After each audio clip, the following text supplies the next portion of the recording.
Hello everybody, it's your friendly neighborhood Godzilla fan, JurassicZilla here, back at it again with another video. In this video, I'm going to be talking a little bit about Monarch Legacy of Monsters Episode 6, because we got to see Godzilla twice in this episode, and both times he looked absolutely gorgeous. Now if you guys have been wondering, where have been the Monarch Legacy of Monsters videos? All I did was post that reaction to the first episode and that was it. Well, if you guys don't know, I have a second channel called JurassicZilla. That's where I post my reviews for Monarch Legacy of Monsters and some other funny little short videos. So that channel is where I post the individual episode reviews. But once the whole entire show comes out, then I'll do a whole entire show review here on this channel. So if you guys want, go in the link in the description and check out my JurassicZilla page. But here on this channel, I thought it would only make sense if I talk about episode 6 because we got some really awesome Godzilla stuff here. But I'm JurassicZilla, let's get right into the video, shall we?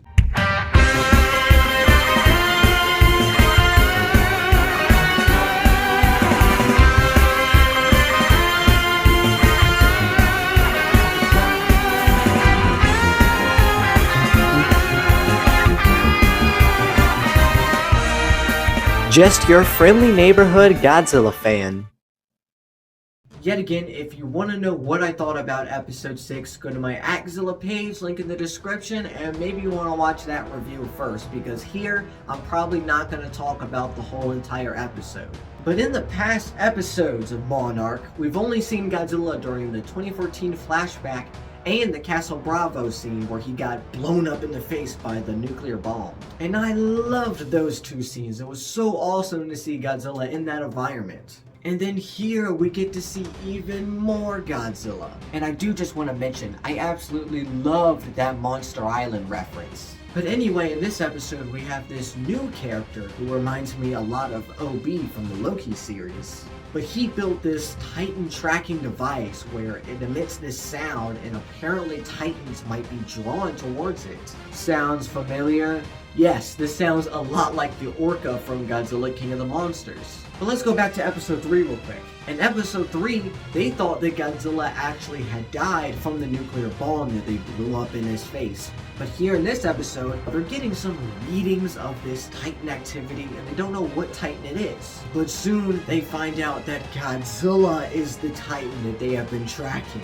And they finally realize that that bomb they set off in 54 did not kill Godzilla. And then you have this panic where the main characters are trying to decide if they want to tell the military or not. Because if they do, they're going to drop another bomb on them. And if that doesn't work, then an even bigger bomb, and so on. So they decide to not tell the military, but sadly, the military ends up finding out anyways. But honestly, just seeing Godzilla in this environment where Godzilla is definitely a little bit smaller here because this does take place a lot before Godzilla 2014. And just seeing him swimming around in this river area is something where we don't really get to see Godzilla, or at least Monsterverse Godzilla, in this type of environment.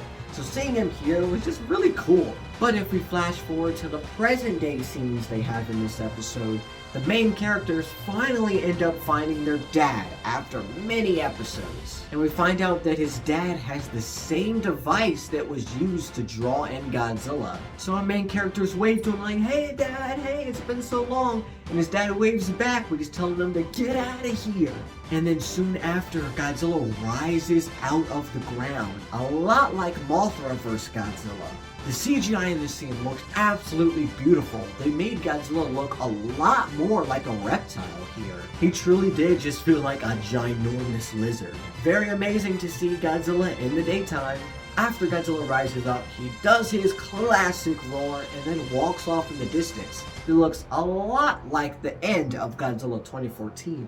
But this whole scene was just absolutely beautiful to watch, and that's one of the reasons why this episode is my new favorite episode of the series so far. And who knows where Godzilla's going next? We know in trailers he's in this weird hollow earth-like area fighting the giant Ion Dragon, so who knows, that's where he could be going. We only have 4 more episodes left, so there's a lot they gotta explain.